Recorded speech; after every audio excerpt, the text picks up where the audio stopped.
Je voudrais dédier le cours d'aujourd'hui à la mémoire de Brigitte Gröneberg, une collègue allemande qui nous a quittés il y a quelques jours après une longue maladie. Il va être beaucoup question aujourd'hui de géographie historique et je rappelle qu'on lui doit le volume 3 du répertoire géographique des textes cunéiformes, paru en 1980. Elle avait passé l'année 1989-90 à Paris, invitée par Jean-Marie Durand dans notre équipe CNRS, et elle est ensuite devenue professeure à l'université de Hambourg et à partir de 1999 à Göttingen, où elle a occupé les fonctions de vice-présidente. C'était une personnalité très attachante et une savante aux compétences multiples qui n'aura hélas guère pu profiter de sa retraite. Après 2 séances consacrées à l'Ida Maratz, et en particulier aux villes d'Achnakoum, Narour et Ilansoura, nous nous déplaçons aujourd'hui vers l'Est. On y rencontre le pays d'Apoum, avec comme capitale une ville qui portait le double nom de Cherna et Shubat-Enlil. Et en disant cela, je viens de vous révéler la conclusion de notre enquête, mais elle est si complexe que je préfère vous donner d'emblée des repères. Shubat-Enlil est surtout célèbre comme ayant été le lieu d'où Samsiadou exerça son pouvoir sur toute la haute Mésopotamie, mais les recherches depuis 1979, aussi bien sur le terrain que dans les archives de Marie, ont permis d'élargir nos perspectives et compléter nos connaissances. Dès 1878, le site de Tel Leilan avait attiré l'attention de Rassam, et il a par la suite été souvent visité et décrit. Et il est vrai que, vu de la plaine, le tel est très impressionnant. Nous avons déjà vu certains éléments de l'histoire de la recherche ayant conduit à la localisation de Shubat-Enlil. Les 3 premiers savants qui proposèrent d'identifier cette ville à Tel Leilan furent Margarethe Falkner en 1958 et ensuite Bartel Ruda et Wilhelm van Lier. Alors un mot sur Margarethe Falkner, qui n'est plus connue des assyriologues pratiquement que par cet article sur la géographie historique. Elle est née en 1922, c'était une archéologue de formation, manifestement très brillante. Elle a été, à partir de 1952, l'assistante de Ernst Weidner, qu'elle aida beaucoup dans l'édition de la revue Archiv für Orientforschung. En 1958, elle est devenue, comme on dit en allemand, professeure extraordinaire à l'université de Graz. Et je m'étais toujours demandé pourquoi sa bibliographie n'était pas plus abondante. Et j'ai compris, en lisant sa nécrologie, tandis que je préparais ce cours, elle est morte soudainement d'une rupture d'anévrisme alors qu'elle avait à peine 40 ans. Donc je termine cette parenthèse historiographique et je reviens à l'équation Tel Leilan égale Shubat-Enlil. C'est une proposition qui a été reprise par William Hallow dans sa publication en 1964 du fameux itinéraire de Yale intitulé The Road to Emar. Mais jusqu'en 1978, donc pendant un siècle à la suite du signalement par Rassam, personne ne s'était proposé pour fouiller le site. Le contexte de la fouille de Leilan, c'est celui de la fermeture de l'Iran à la recherche archéologique à partir de la révolution qui débuta en janvier 1978 et dont il faut bien dire que l'archéologie syrienne a indirectement beaucoup profité. Harvey Weiss avait commencé par fouiller en Iran, et notamment à Godin Tepe, contraint de se choisir un nouveau terrain, et sans doute poussé par Hallow, son collègue à Yale, il a finalement jeté son dévolu sur Tel Leilan. Situé à 25 km au sud-est de l'actuelle ville de Kameshli, Tel Leilan se trouve sur la rive gauche du Wadi Jarrah, qui est un affluent du Djagdjag, lui-même affluent du Khabour. La mission a commencé en 1978 par une campagne de topographie et de prospection systématique de la surface du tel. lequel est énorme puisqu'il mesure pas moins de 90 hectares, avec une acropole de 15 hectares, sur laquelle un village est installé, ce qui évidemment limite beaucoup les possibilités d'y fouiller, et c'est pourquoi la majorité des opérations ont eu lieu, comme vous le voyez sur la carte, dans la ville basse. Les fouilles ont commencé en 1979 et ont dû s'arrêter en 2008, donc elles ont duré pas moins de 30 ans. Un article assez peu connu paru dans le Journal des savants permet de se faire une très bonne idée des 5 premières campagnes de fouilles qui sont pour nous les plus importantes. On peut le compléter de 2 manières, par l'article de synthèse de Loren Ristved et Harvey Weiss dans le Real Lexicon der Assyriologie, en anglais, paru en 2012, et puis le site internet de la fouille. Sur le site de l'université de Yale, il y a beaucoup de bibliographie qui y est accessible, et en particulier les PDF de tas de publications. Les publications archéologiques définitives ne sont cependant pas nombreuses, et l'une des raisons de cette situation, à vrai dire préoccupante, c'est l'obsession du directeur de la mission depuis des années pour un événement qu'il décrit comme 4.2 KABP, autrement dit, un événement qui se serait produit vers 4200 avant le présent.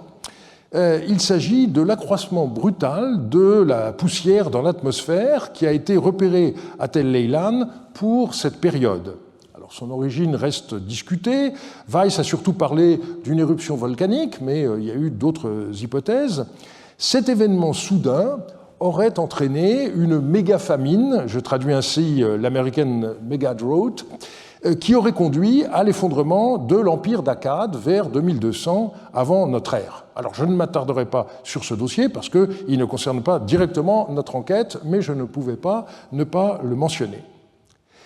Il y a eu à Tel Leilan pas moins de 7 épigraphistes différents.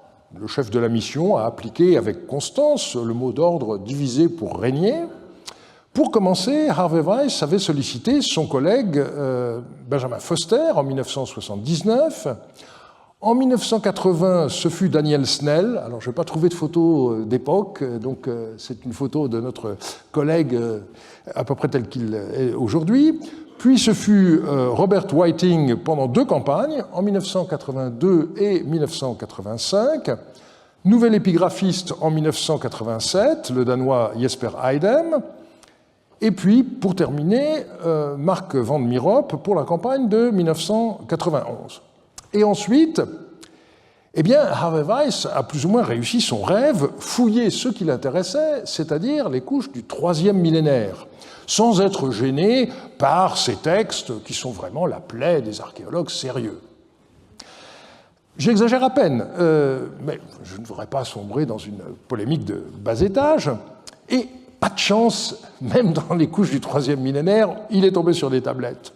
Il faut en effet signaler la découverte en 1999 et 2002 d'une vingtaine de tablettes, heureusement une vingtaine seulement, rassurez-vous, d'époque paléo-acadienne dans ce qui a été appelé le Acadian Administrative Building et ses environs, tablettes qui étaient d'ailleurs assez mal conservées. Elles sont pour la plupart de nature scolaire et ont été publiées par Lucio Milano.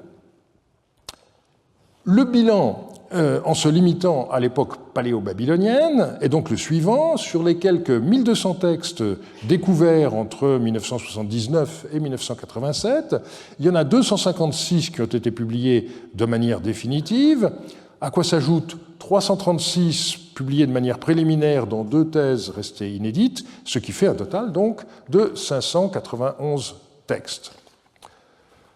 Nous verrons d'abord le problème complexe que pose Tel Leilan du point de vue de la géographie historique.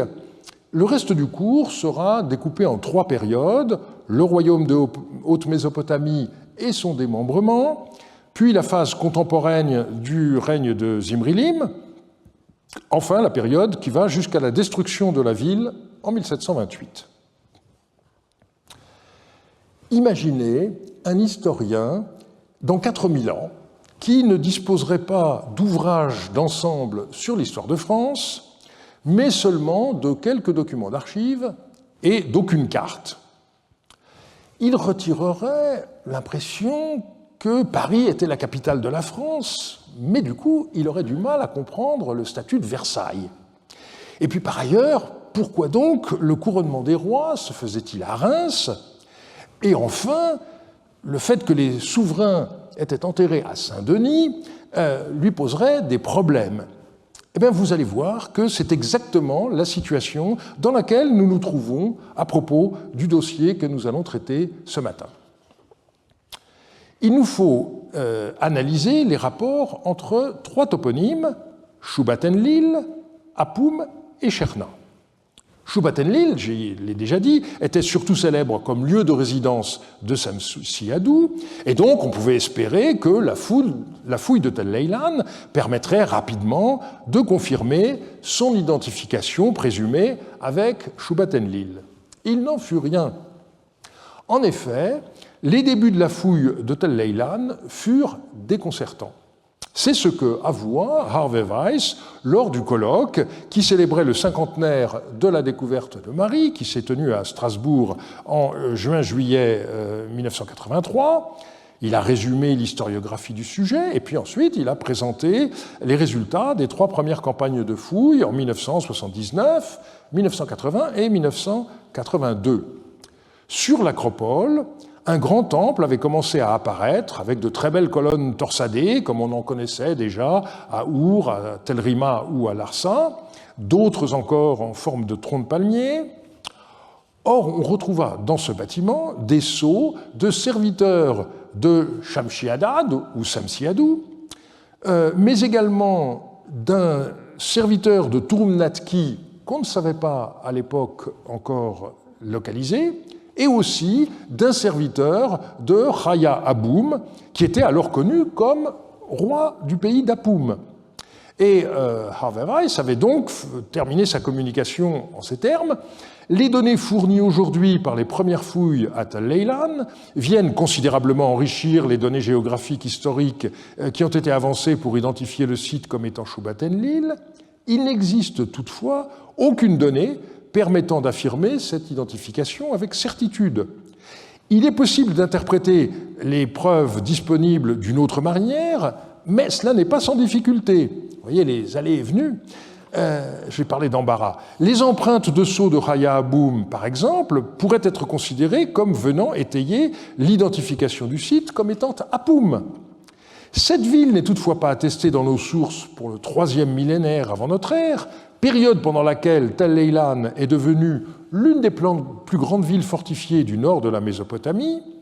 De même, il convient de se demander quel aurait pu être le nom de Tel Leilan au 3e millénaire si le site était Shubat-Enlil au 2e millénaire. Eh bien, c'est dans la correspondance de Yamsoum, dont je vous ai déjà parlé la semaine dernière, que j'ai travaillé juste après, que j'ai trouvé la réponse à ces questions et du coup la solution du problème. Je l'ai présenté d'abord à Yale. Il y avait cette année-là un meeting de l'American Oriental Society en mars 86, donc voilà déjà 40 ans, et ensuite à la rencontre assyriologique de Paris en juillet de la même année. Les lettres de Yamsoum ont montré que la ville de Shubat-Enlil était parfois désignée sous un autre nom, celui de Cherna.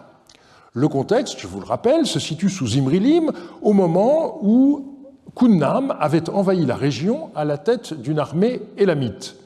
On pouvait lire dans une lettre de Yamsoum « Depuis que Kunnam est entré à Cherna ».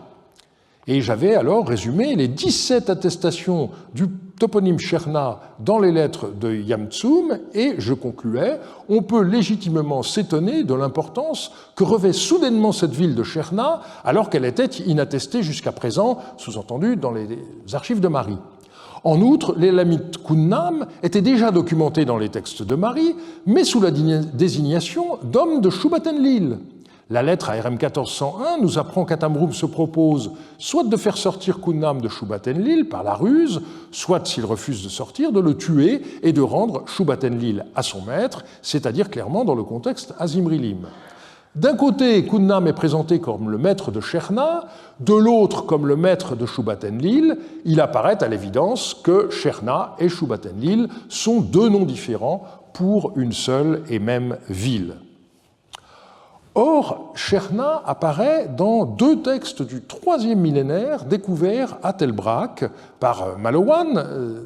On a fait allusion à ces travaux entre les deux guerres, dont la copie avait été publiée par Gad en 1938.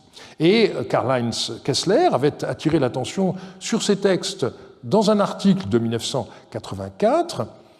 Il avait rapproché le toponyme qu'il lisait alors Shurna, de la ville de Shachna, mentionnée dans le nom de l'an 23 de Samsu Iluna.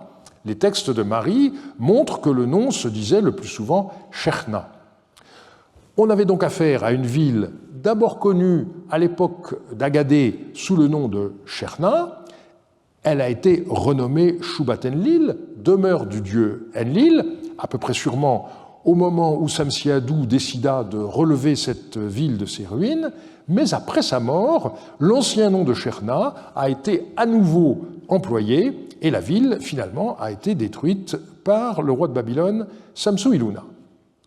Depuis que j'ai fait cette proposition, on a eu d'autres exemples du même phénomène, notamment en ce qui concerne Shubat Shamash. Il a été possible de montrer que la même ville, située dans la haute vallée du Balir, était parfois désignée sous le nom de Khanzat. Je vais terminer en vous faisant un aveu. J'ai été heureux, en consultant l'article Tel Leilan sur Wikipédia, de voir que l'équation Sherna égale Shubat-Enlil était bien indiquée, mais un peu fâché de constater que mon article de 1985 était absent de la bibliographie qui citait essentiellement les travaux de Harvey Weiss et de Jesper Eidem. Il s'agit quand même d'une plus belle découverte, et donc, j'ai rajouté la référence. Donc, si vous consultez l'article à partir de maintenant, vous verrez que mon article y figure. Il reste en français. Mais bon. Là, le Wikipédia, c'est le Wikipédia français. Mais restait le problème d'Apum. On croyait, en 1983, qu'Apum était une ville, surtout parce que le toponyme était mentionné, vous vous rappelez, comme étape sur la route qui conduisait les marchands assyriens vers l'Anatolie. On a déjà vu, à propos de Nahur, cette séquence Katara, Daragum, Apum, Amaz, Nahur et l'Uraya. Cependant, parmi les textes que j'avais réunis pour ARM 26.2, figuraient, à côté des lettres de Yamtsum, des lettres de Yanur Samar, qu'on savait avoir été le vizir de Chaya Aboum, connu jusqu'alors comme roi du pays d'Apum, à l'époque de Zimrilim, on y reviendra. Et une de ces lettres s'achevait ainsi: Chaya Aboum va bien, pour la ville de Sherna, les villages du pays d'Apum et les serviteurs de Monseigneur, ça va bien. Et j'en concluais: étant donné que Chaya Aboum est connu comme roi du pays d'Apum, et vu d'autre part l'opposition entre Sherna et les villages du pays d'Apum, la distinction, il faudrait dire plus exactement, on doit conclure que Sherna était la capitale du pays d'Apum, où résidait le roi Chaya Aboum, ainsi que le fonctionnaire Yanur Samar. Et donc, la ville de Sherna égale Shubat-Enlil était clairement la capitale du pays d'Apum. Et le nom de l'année 23 de Samsu Iluna le confirmait définitivement, et paradoxalement, il s'agit d'une version longue qu'on trouve sur une tablette provenant de Larsa, dans le sud de l'Irak, année où le roi Samsu Iluna, grâce à la force impétueuse qu'Enlil lui a donnée, détruisit Shachna, et là il faut lire la capitale, en sumérien Uru-Sag, du pays d'Apum, ainsi que Zarhanum, Putra et Sousa, les textes de Marie montrant que ces trois dernières villes étaient en effet dans les environs de Shubat-Enlil. Il faut ajouter qu'une des divinités majeures qui recevait un culte à Shubat-Enlil s'appelait Belet Apim, la dame d'Apum. Et j'ai eu la chance de pouvoir publier une tablette dans laquelle est décrit le temple de cette déesse à Shubat-Enlil. Le scribe y donne la largeur et la longueur de 3 espaces qu'il nomme Kummum, Paparum et Kisallum.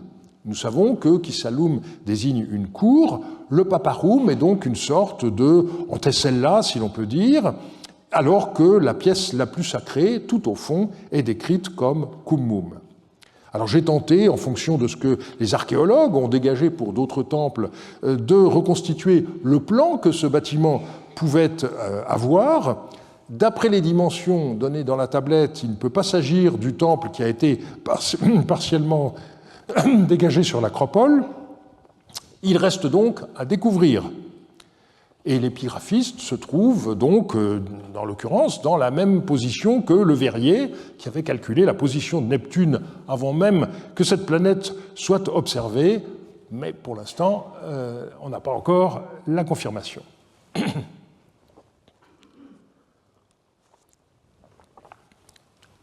Depuis que j'ai écrit mon article de Marie V, la documentation s'est accrue et, comme souvent, on a découvert que la situation était plus complexe. Et donc, je ne me limiterai pas à un numéro d'anciens combattants. Je voudrais maintenant vous présenter le résultat de recherches en cours.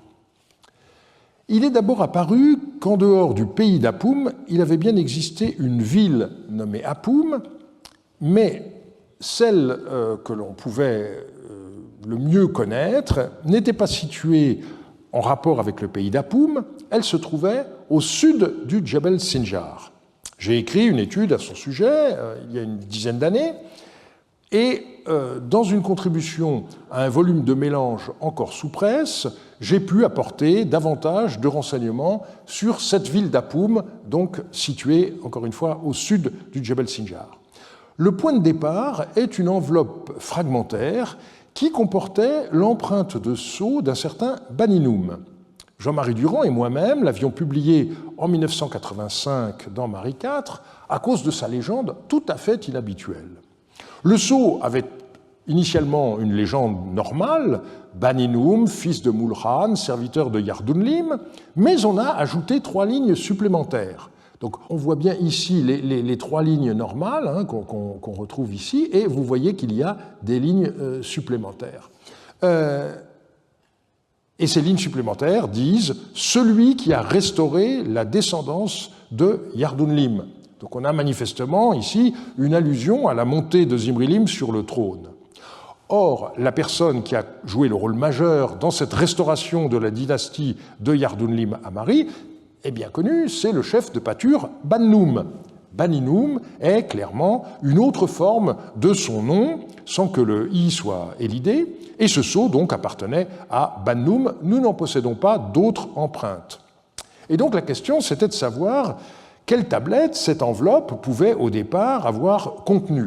Alors en retournant l'enveloppe, on a réussi, à l'aide d'un miroir, à lire le texte de la tablette, puisque, comme souvent, il était partiellement conservé en négatif sur la surface interne de l'enveloppe.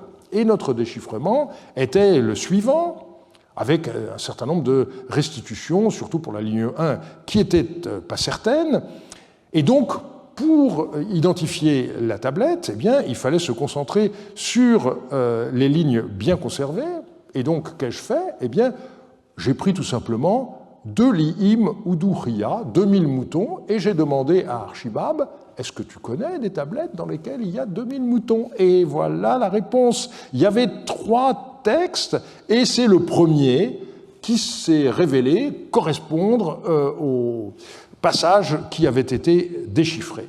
Cette tablette avait été publiée dans ARM 25 et a été rééditée par Jean-Marie Durand dans ARM 30. On lit ceci: lorsqu'on a pris Apum, 2000 ovins moitié, 5 mines d'argent, 2 talents de bronze, 20 domestiques, 5 ânes, 5 bovins, moitié du roi, c'est ce que Kakusum a pris. Et ensuite, on voit 200 ovins une première fois, 150 ovins une seconde fois, et puis il y a un nom propre cassé qui se termine en tan, 200 ovins, 6 mines d'argent, 10 étoffes, 10 habits, Nahlaptum, c'est ce que Yumtsiel a pris des mains de Abi Epur. Le texte n'est malheureusement pas daté, alors qu'il y avait la place pour inscrire une date, mais l'empreinte du sceau de Bannum donne une indication, puisque on sait que Bannum est mort vers la fin de la première année de Zimrilim. Alors, ce qui est très étonnant, c'est que vous voyez que le texte est parfaitement conservé et que le nom de Bannum n'y apparaît pas. Qu'est-ce que c'est que ce texte scellé par Bannum, mais dans lequel lui-même n'apparaît pas? Alors, il faut faire une enquête prosopographique, on s'aperçoit que les gens qui sont mentionnés dans ce document sont tous connus comme originaires de la région du Souchoum, c'est-à-dire la vallée de l'Euphrate, en aval de Mari, qui est au sud du Djebel Sinjar. Et donc la ville d'Apoum qui a été prise, c'est clairement la localité située au sud du Sinjar, ce qui est en même temps logique si on se situe au moment de la reconquête du royaume de Mari par les troupes de Zimrilim. Alors je vous passe le détail de l'analyse pour arriver à la conclusion. Ce texte, en fait, enregistre des irrégularités qui se seraient produites à la suite du partage du butin fait à Apoum.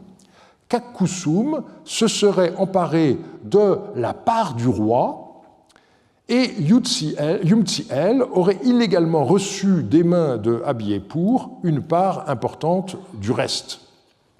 Le document scellé par Bannum serait une dénonciation de prévarication effectuée au détriment du souverain.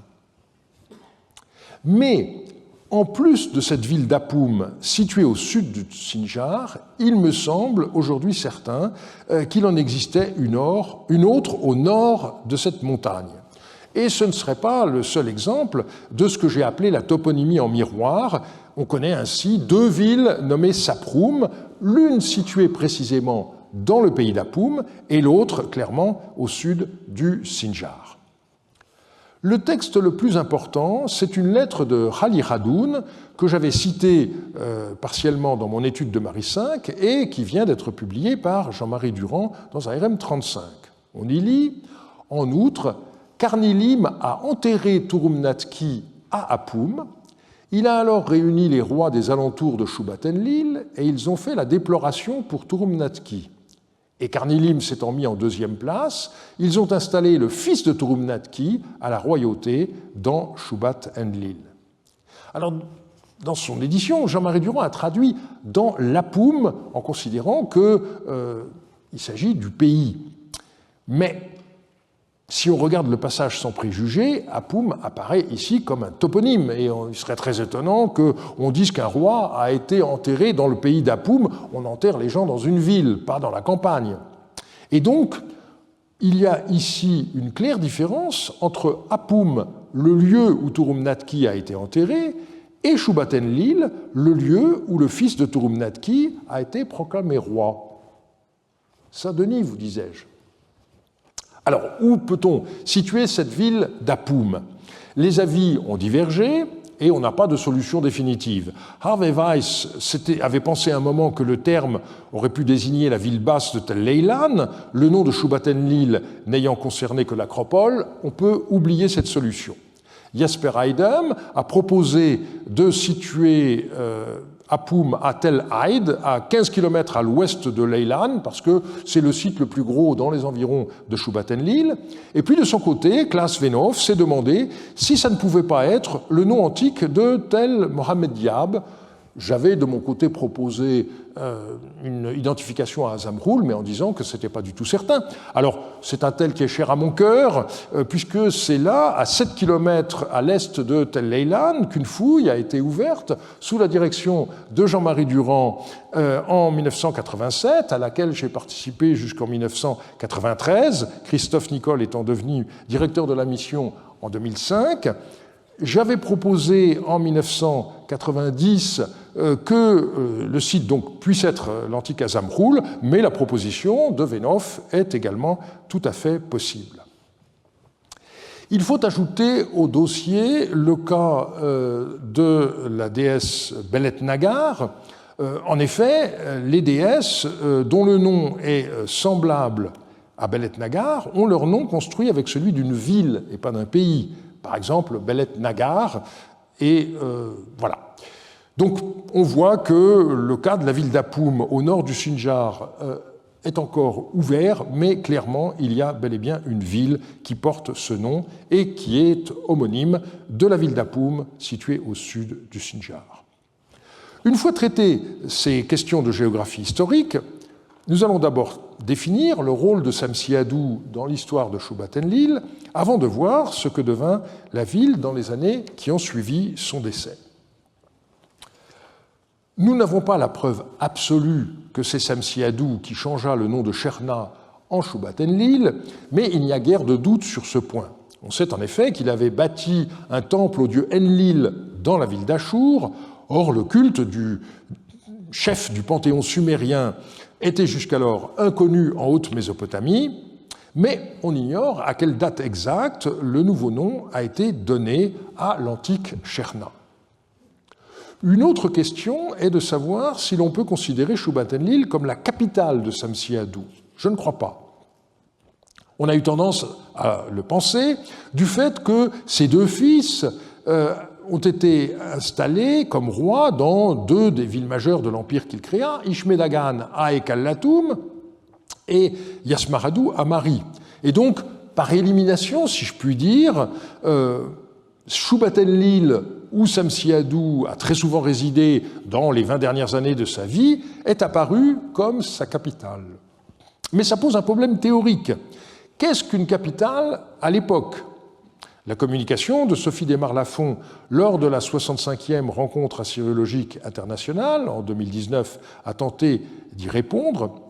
Ce qui frappe, c'est qu'on n'a jusqu'à présent pas trouvé d'épithète qui caractérise Samsi-Adou par rapport à Shubat-Enlil, sauf un passage qui est malheureusement cassé. Et c'est sans doute pour cette raison qu'on a eu tendance à estimer que Shubat-Enlil était sa capitale politique, puisqu'on dit que Samsi-Adou était préposé du dieu Enlil, et que Achour était sa capitale religieuse, puisqu'on dit par ailleurs qu'il est le représentant Ishiakum du dieu Achour.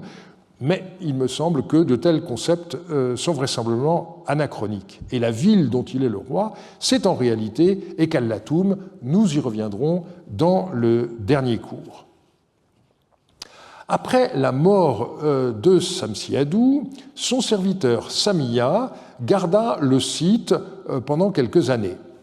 Les archives de Mari nous ont donné beaucoup d'informations à son sujet que Nele Ziegler et moi-même avons résumées dans Florilegium Marianum V. Les textes découverts à Tel Leilan en 1985 sur l'acropole et datés des éponymes Abu Shalim, Ashuremouki, Enam Ashur, Ikunpi Ishtar et Poussaya appartiennent à cette phase malgré ce qu'avait cru initialement Bob Whiting. Et il est intéressant de noter que certains de ces textes sont scellés au sceau de serviteurs de Samsi-Adou, Yasmaradou et Ishme-Dagan. Donc la ville était encore dans l'obédience de la famille de Samsi-Adou.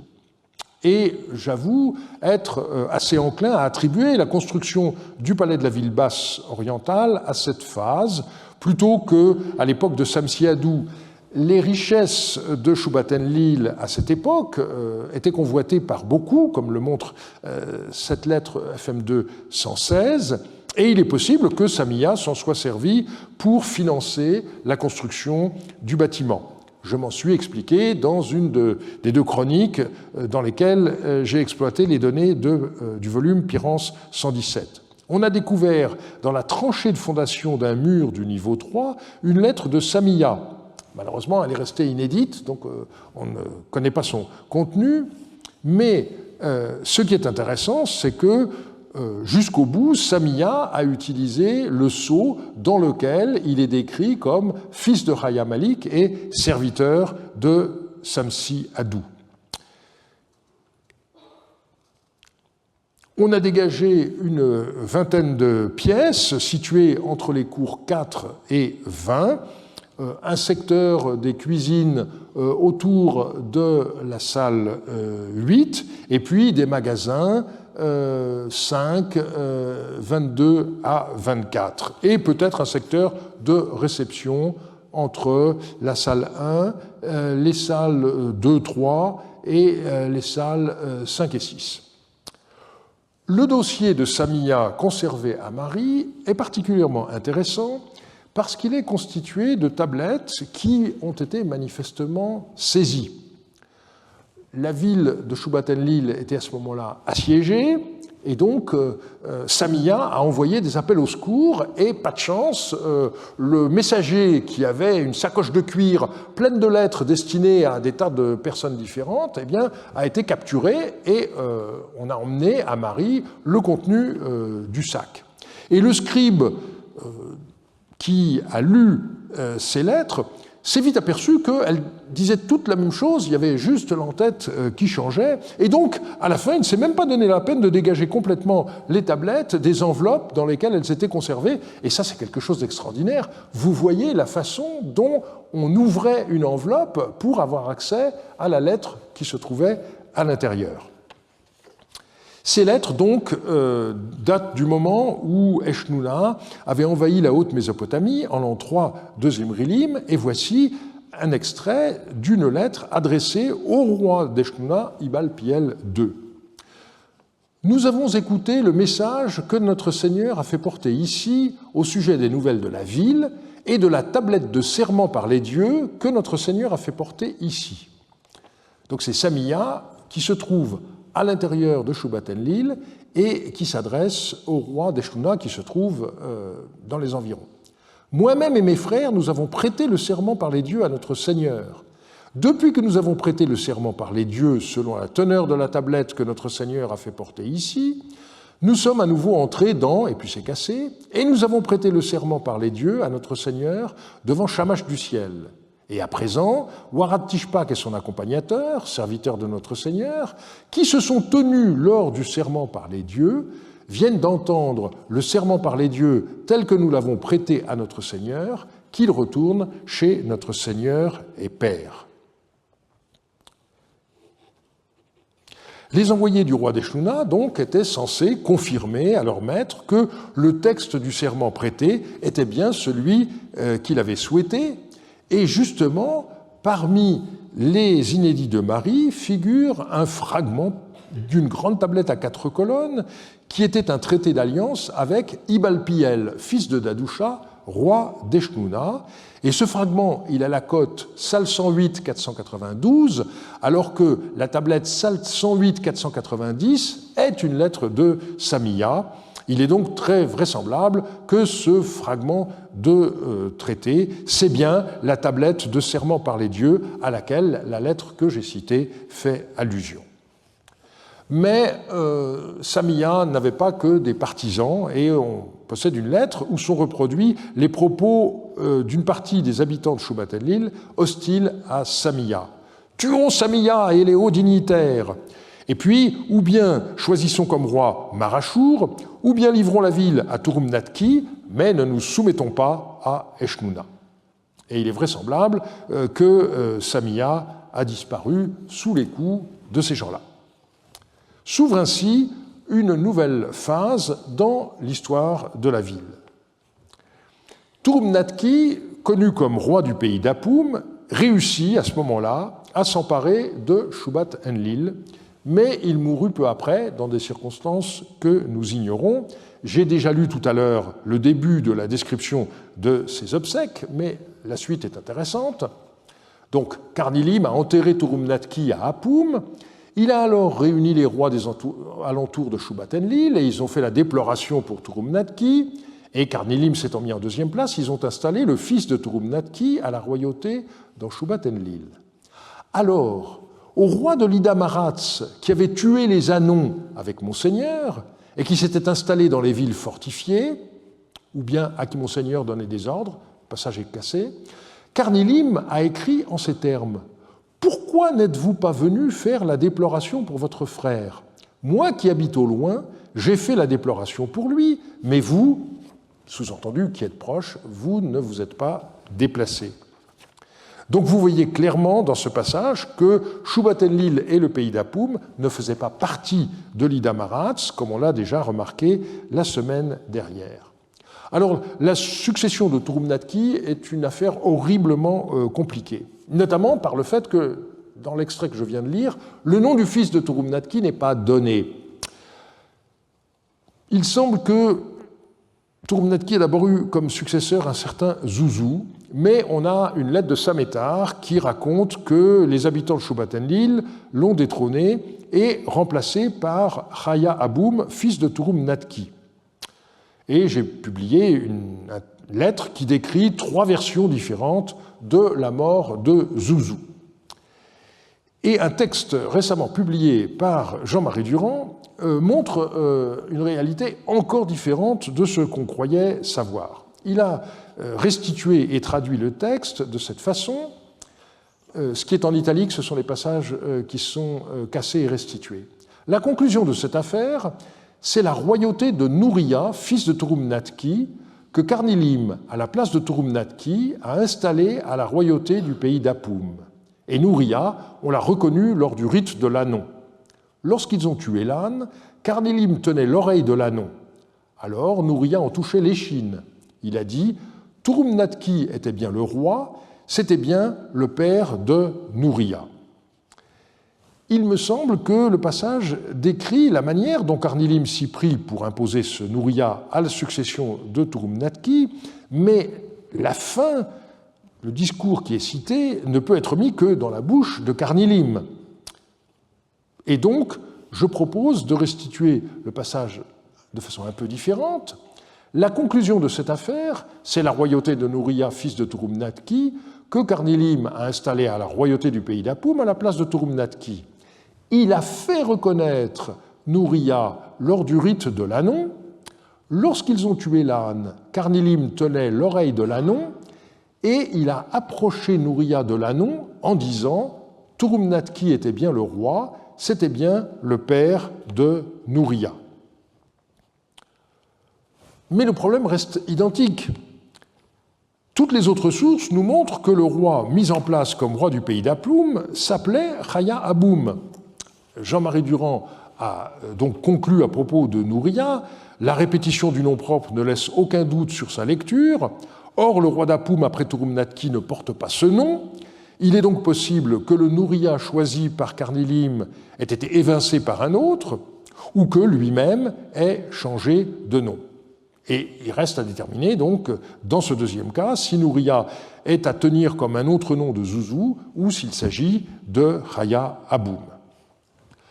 Quoi qu'il en soit, le roi qui finalement est resté sur le trône de Shubatenlil pendant les années qui suivirent, c'est Chaya Aboum, et il était manifestement encore très jeune lorsqu'il est monté sur le trône à Shubatenlil. Il a donc été placé sous la protection de son puissant voisin, le roi d'Andarig Karnilim, terme de protection qui se dit dans les textes Kidutum.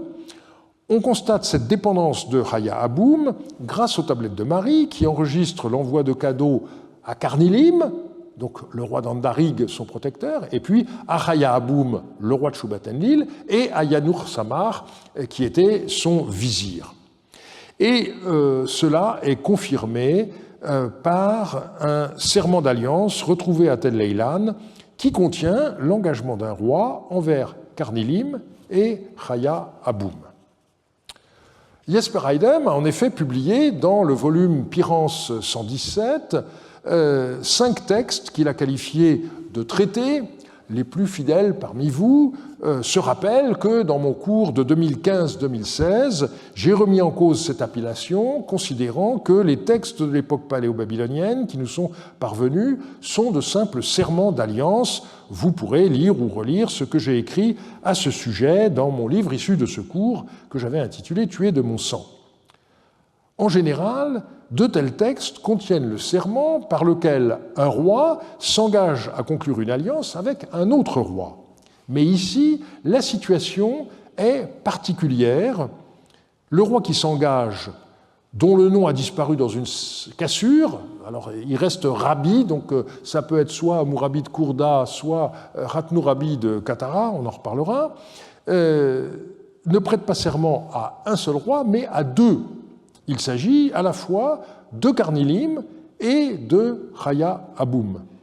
Et comme je n'étais pas d'accord avec un certain nombre de lectures de Jesper Eidem et que j'avais par endroits des idées de restitution différentes, j'ai donné dans la revue d'Assyriologie 110 une réédition du texte et je vous en citerai quelques passages. On trouve par exemple un engagement à résister à une tentative de corruption. Si un roi, un gouverneur, un maire ou toute personne quelle qu'elle soit qui se trouve dans tout le pays, argent, or, pierres précieuses, objets de luxe, vases alum supplémentaires et n'importe quoi d'autre que la divinité a créé, s'il parle ou fait parler ou envoie une tablette en ces termes, prends cela et sois hostile envers Carnilim et Raya Aboum, je jure que je ne serai pas d'accord avec lui et que je n'accepterai pas. Je jure que je ne serai pas hostile envers Carnilim et Raya Aboum, que je n'irai pas avec leurs ennemis et leurs adversaires, mais que j'irai avec Carnilim et Raya Aboum. On trouve aussi l'acceptation d'extrader les esclaves fugitifs, et la toute fin du texte ne contient que des engagements à l'égard de Carnilim seul, comme celui-ci. Contre ce serment par les dieux que j'ai prêté à Carnilim, je jure que je ne ferai ni ne ferai faire tromperie, discours mensonger, ni tout acte de magie noire qui existe dans l'humanité. À partir d'aujourd'hui, où j'ai prêté ce serment par mes dieux, tant que je vivrai, je jure que je ne dirai pas ceci. Étant donné que mon présent serment par mes dieux est devenu vieux, mon engagement solennel est devenu caduc, assez. Restitution qui repose sur des parallèles, donc elle est sûre. Je peux être hostile envers Carnilim. Tant que je vivrai, je jure que je ne dirai pas cela. Je jure que je formule et présente ce présent serment par les dieux à Carnilim de tout mon cœur. Donc voilà un texte magnifique qui montre bien que c'est Carnilim le personnage le plus important, mais Raya Aboum est quand même impliqué dans cette alliance. Un autre élément très important pour cette sorte de régence exercée alors par Carnilim a été fourni par les archives du bâtiment décrit par les fouilleurs comme le palais nord de la ville basse. Il a été découvert en 1991 et il n'a été fouillé que pendant une seule campagne. Rendez-vous compte, on y a trouvé 600 tablettes. Donc il y a seulement 300 mètres carrés qui ont été dégagés. L'architecture de ce qui a été exhumé a été étudiée dans une thèse de doctorat qui est accessible sur le site de Leyland. Un rapport préliminaire a été rapidement publié par Marc Van de Mierop, l'épigraphiste de la mission, pour cette campagne. Seulement 24 tablettes ont été publiées dans l'article et 35 ans plus tard, donc le reste attend toujours. Ces archives sont très intéressantes parce qu'elles montrent que ce bâtiment abritait des femmes du harem de Carnilim. Et donc, clairement, lorsque Carnilim, depuis Andarig, traversait le Sinjar et allait à Shubat-Enlil, eh bien, il avait ce palais avec un certain nombre de ses épouses qui s'y trouvaient. Ce sont des textes de distribution de bière qui sont tous effectués sous la responsabilité d'un certain Shamash Dayan et on a retrouvé de nombreuses empreintes de son sceau. Mais voilà que brutalement l'horizon s'assombrit. Je vous ai déjà parlé plusieurs fois de ce moment crucial dans l'histoire de la Haute-Mésopotamie, les quelques mois où la région a été l'objet d'une attaque par les Élamites.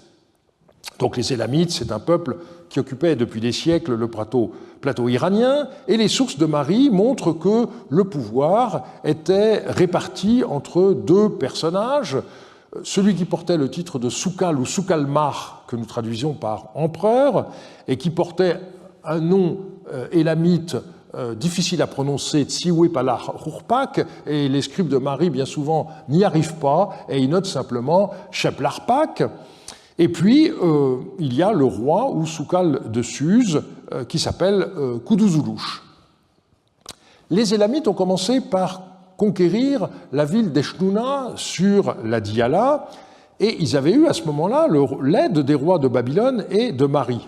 Mais le problème, c'est que l'empereur élamite a poursuivi sur sa lancée et il a envoyé une armée composée de soldats d'Eshnouna et de soldats élamites en direction de la haute Mésopotamie. Atamroum était à leur tête et il a commencé par mettre à mort le roi d'Andarig, Karnilim, et par s'installer sur le trône.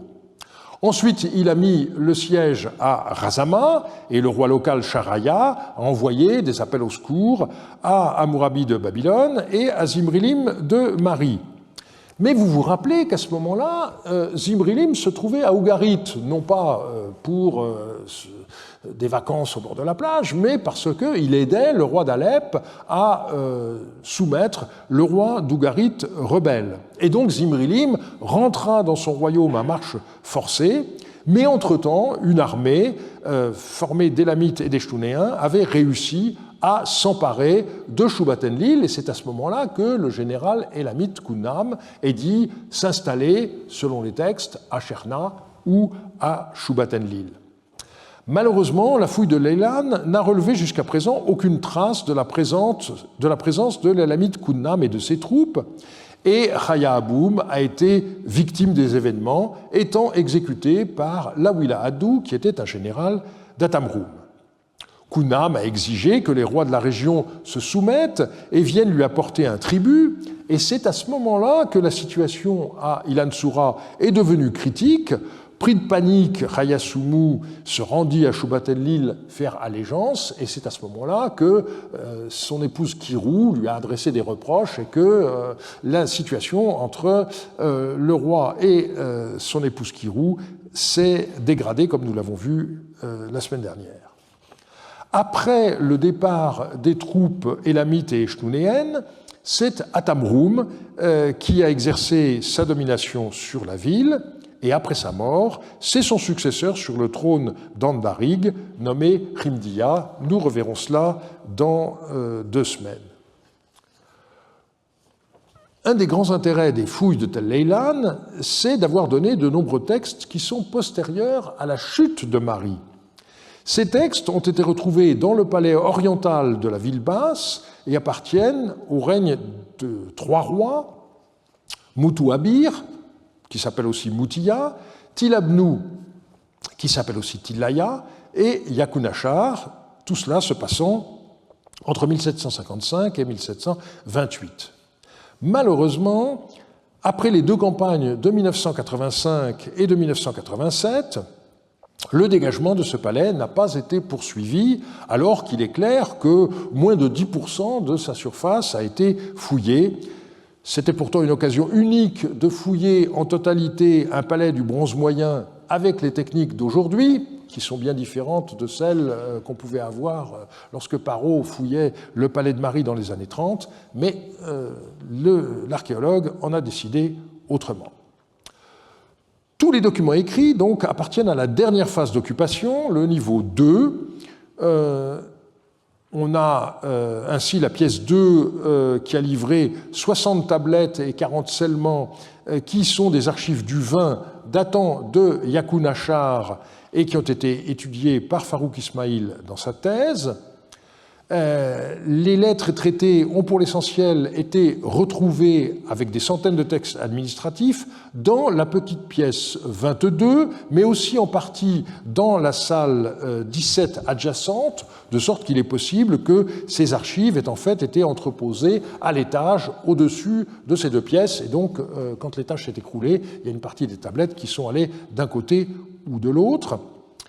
Et donc, on a des statuts différents. Clairement, dans la pièce 2, on a des archives qui datent du moment de la destruction finale du palais sous Yakunachar, donc des archives vivantes, tandis que ce qui a été retrouvé dans les pièces 17 et 22, ça datait des 2 rois antérieurs, et donc des archives qui n'étaient plus utilisées à cette époque-là. Malheureusement, le reste des archives du dernier roi, Yakunachar, eh bien, ça se trouvait ailleurs dans le bâtiment et ça n'a pas été retrouvé. Donc, on a des textes qui ont été découverts en 1985, et l'épigraphiste à ce moment-là, c'était Robert Whiting, qui a rapidement publié un catalogue commenté des 183 objets inscrits découverts lors de cette campagne. ainsi qu'une étude sur leur contexte chronologique. Et petit souvenir, je me rappelle encore, donc on commençait à travailler dans la région et on était allé rendre visite à la mission et donc il travaillait avec des tas de tablettes sur sa table et je venais de sortir je venais de faire ma communication sur le fait que Cherna était l'autre nom de Shubat-Enlil. On était à l'automne qui suivait et il me dit « Tiens, regarde cette tablette ». Alors je regarde, il y a écrit « Ina Cherna ». Il me dit « Regarde celle-là, Ina Cherna ». Puis une troisième, etc. Donc il avait tout un tas de tablettes qui montraient que les textes avaient été écrits à Cherna, ce qui était la preuve définitive que Tel Leilan était bien Cherna et donc aussi Shubat-Enlil. Les textes de 1987 ont été répartis en plusieurs lots. 500 textes administratifs donc, ont été confiés, comme je l'ai dit, pour des thèses à Claudine Vincent et à Farouk Ismail, mais elles ne sont connues que par des transcriptions. Il y a eu également un manuscrit de la liste royale sumérienne qui a été publié par Claudine Vincent, et puis donc les 200 lettres et puis quelques fragments supplémentaires et les 5 traités ont été confiés à Jesper Eidem. Je vous passe l'histoire très compliquée de la publication, mais finalement, le volume est paru en 2011 et j'ai apporté un certain nombre de compléments et de commentaires dans 2 articles de la revue d'Assyriologie. Et je voudrais, pour finir, étudier avec vous 2 textes particulièrement intéressants. On en verra d'autres, rassurez-vous, dans les 4 semaines qui nous restent. Un des plus beaux textes a été publié bien avant l'ensemble des archives, et c'est de fait une lettre au contenu tout à fait remarquable. Dit Atilabnu, ainsi parle et Amalik. Auparavant, Moutiya, avant qu'il accède à son trône, avait promis à plusieurs reprises: si j'accède à mon trône, je donnerai à Belet-Nagar, ma maîtresse, de l'argent, de l'or, des vases en argent, des vases en or et des servantes capables. Voilà ce qu'il avait promis à plusieurs reprises. Mais quand cet homme a accédé à son trône, il ne s'est plus soucié de la déesse et il n'est absolument pas allé rendre visite à la déesse. À présent, c'est toi que la déesse a touché du doigt et tu as accédé au trône de la maison de ton père. D'ici 14 jours, la déesse doit sortir de son temple et les bornes frontières seront réarrangées. Et le visage de la déesse sera dirigé vers la ville d'Ala. Donne ce que désire la déesse, ne le retiens pas. Il ne faudrait pas que tu trouves un prétexte en ces termes. Les troupes nous pressent, nous sommes ruinés. Ne dis pas cela. Pourvois la déesse avec ce qui est disponible et puisse cette déesse te faire vivre. À présent, je viens de t'envoyer le prêtre Shangoum de Belet-Nagar, ta maîtresse. Dépose pour lui ton rapport complet, quel qu'il soit, et envoie-le-moi. Alors on savait déjà que Yakunachar avait été le dernier roi de Cherna, vaincu par Samsu-Iluna, comme le rappelle le nom de sa 23e année. Le premier avantage de ce texte a été de montrer de façon sûre que Moutiya avait précédé Tilabnu sur le trône. Et puis par ailleurs, ce document est remarquable par l'exposé explicite qu'on y trouve du système des vœux aux divinités. Et pour la déesse Belet-Nagar, si vous voulez en savoir plus, je vous renvoie aux travaux de Michael Guichard. Et il y a une autre divinité pour laquelle on a des renseignements intéressants, c'est Belet-Apim. On a vu que son temple était décrit dans les archives de Marie. Eh bien, après la chute de Zimrilim, plusieurs lettres retrouvées à Tel Leilan comportent des bénédictions par Belet-Apim, éventuellement précédées par Shamash ou par Addou. Et le texte le plus intéressant à propos de son culte, c'est une lettre de remerciement envoyée au roi Moutiya. Dis à Moutiya, ainsi parle Ashtamar Addou ton frère. Puisque tu as accompli le sacrifice Elunum de Belet-Apim qui protège ta vie, et que tu as fait porter ma part, j'ai mangé sur ma part que tu as fait porter, et c'était très bon à goûter. Il y a encore beaucoup à moissonner dans ces textes de Tel Leilan, et donc on va le faire en partie dans les cours qui suivront. Lundi prochain, nous allons nous diriger vers le nord, jusque dans la région du Haut-Tigre, ce qui nous donnera l'occasion de parler des Hourites, et je vous remercie de votre attention.